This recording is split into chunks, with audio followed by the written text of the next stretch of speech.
Basically, my question for you is to think about what you would consider to be the most important thing you have learned in your life, the most important thing you would like to pass on to humanity. Right. Well, I guess I would say that in a single word, the most important thing in life is persons, and that means to love persons. That expands, of course, but that's fundamentally what I would argue. And I guess I would, looking back, say that in my youth, I conceived the notion as a goal of my life to be twofold, to become an intellectual and to become a saint. Saint meaning a holy person.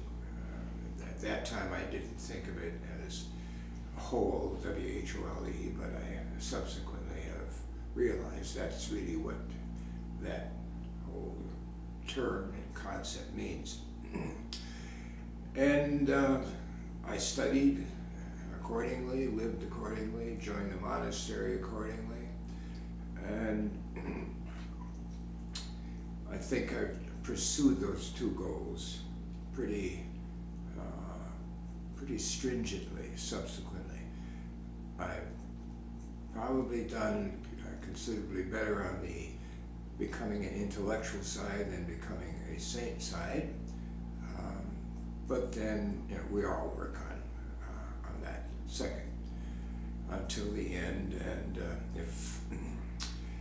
if I were a Hindu, I would figure I'd have to come back at least a couple more times to get close to completion. In any case, in the development of my life, of course, I was born at the very beginning of the Great Depression, and so I experienced that as a young boy growing up.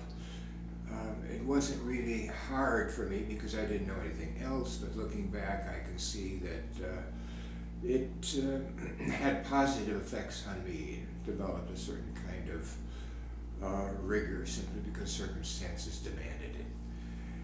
And the Second Vatican Council, 1962 to 5, of course, was a watershed experience for millions and millions, hundreds of millions of people around the world, myself included.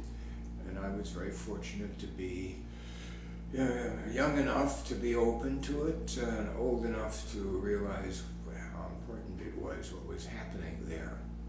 And of course, along with Arlene, Andy, even before the council began, we were deep into the Catholic Reform movement, which is of course at the foundation of what Second Vatican Council was all about, and also into dialogue. So that's a key concept and word for me and her.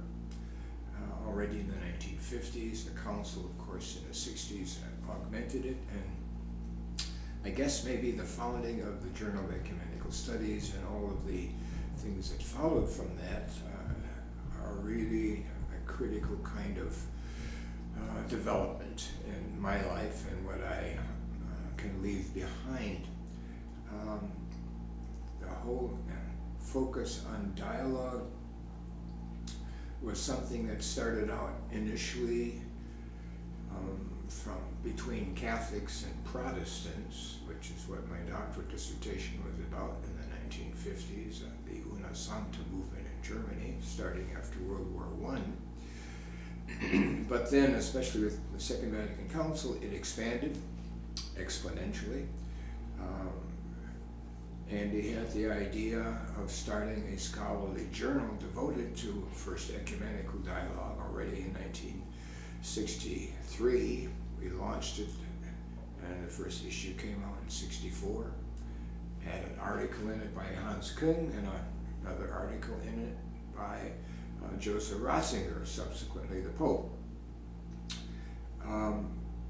That first focus on dialogue was intra-Christian. Within a year, it had already expanded to include dialogue with Jews and Judaism, and the expansion simply continued beyond that. And in '78, started this outreach, trying to put into action the theories that were being published in the scholarly journal in not everyday life, in the next layer, trying to get to the teachers of the teachers, to implement what I call the multiplier principle, to try to spread the deep value of what we eventually call deep dialogue and critical thinking. The two have to go together. Critical thinking is, to be slightly punny, absolutely critical.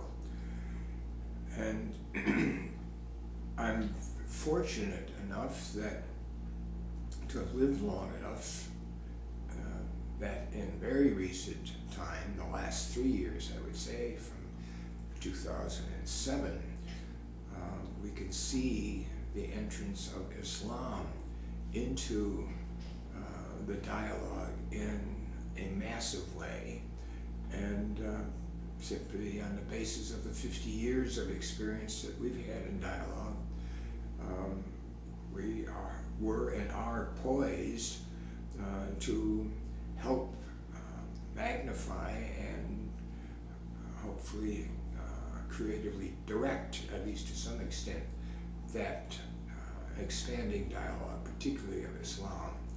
And I'm desperately working to try to institutionalize all of this work that I've been privileged to be involved in the last 50 plus years, so that not only thinking of the future after I'm gone, who knows how many years I may or may not have left of activity, but to maximize the opportunity right now. We are at a tipping point right now in 2010, particularly as regard to Islam entering into the dialogue, but not only there. The world has always needed dialogue, but now it is becoming increasingly aware that it needs dialogue. And the genius of humanity is that once we become aware of something, we can focus our manifold attention and faculties on it so that we can accelerate and enhance it, not arithmetically, but exponentially. And I'm quite convinced we are at that critical point right now, and that's what I want to devote the remainder of my time to, that I have here on this earth. Could you explain what you mean by dialogue? Simply, dialogue, as I understand it, means I want to talk with you because you think differently from me so that I can learn. Now that's a reversal, of course, of the usual way that we have engaged with people who thought differently from us. We, in the past, and much too often in the present, believe that we have the truth if we're convinced of something, and whoever differs from us is obviously in falsehood, and therefore they need to learn from us. Well, that's, we now increasingly know is myopic. The fact of the matter is, in a little mantra, nobody knows everything about anything. If that's true in general, I mean, no biologist would ever get up in the morning and say, well, I don't need to go to the lab, I know everything about biology. Or no sociologist would ever get up and say, well, I don't need to do any more research, I already know everything about how societies work and among human beings and others. I think that's obviously not the case. Well, when we move to religion, religion is the most complicated of all the disciplines because it claims to provide an explanation of the total meaning of life and how to live according to that explanation. Well, we can't possibly know everything about that. If we can't know everything about biology or chemistry, sociology, history, economics, how can we possibly know everything about the whole complex put together, namely religion? And so in the area of religion, we have to be super modest in our claims. Therefore, we desperately need to be engaged in dialogue with those who think differently and live differently from us, so that we can learn ever more fully. And of course, this is in a way exactly the opposite of the way most religions have functioned. That's true. Unfortunately, until relatively recently, human beings have assumed that once we have grasped the truth of something, in other words, we have been able to articulate in one way or another for ourselves our description of some aspect of reality, and that statement, whatever form it is, if we say if we are convinced that that statement in fact accurately describes this reality that we are focusing on, we say the statement is true. And I am quite convinced that that makes very good sense. The problem is, of course, that no statement about any aspect of reality can be totally comprehensive. It can only describe one aspect of reality, namely the aspect looked at by myself or by us, if it's a group kind of statement. Because that's just the way human thinking is. We are necessarily limited.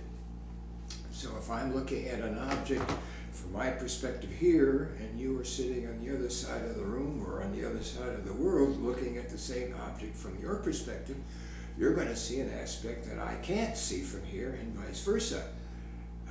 Rather than my scolding you and saying you're stupid for not seeing my side, we need to share. How do we share? First of all, in dialogue. Beyond that, I would say that dialogue is really at the very foundation of not just our knowledge of each other, of things, but dialogue is at the very foundation of the cosmos in general. If you think at the very basic level, energy and matter and a dialogue with each other is what makes up the cosmos. Every atom has positive and negative energies. If one swallowed the other, we would have no atom, we would have no reality. If energy was transmuted into matter or vice versa, that would be nothing, no thing at all. Moves up the ladder. I mean, how can we possibly have humanity unless there is fundamentally a dialogue between male and female?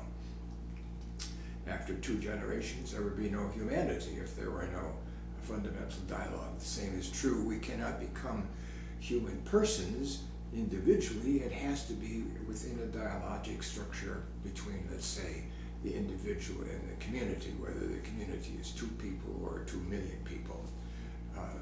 So the whole of reality, fundamentally by its very structure, is dialogic. And therefore, we humans, to be fully in sync with the reality of which we are a part, have to also engage in this, what I call the dance, the cosmic dance of dialogue. Well, thank you.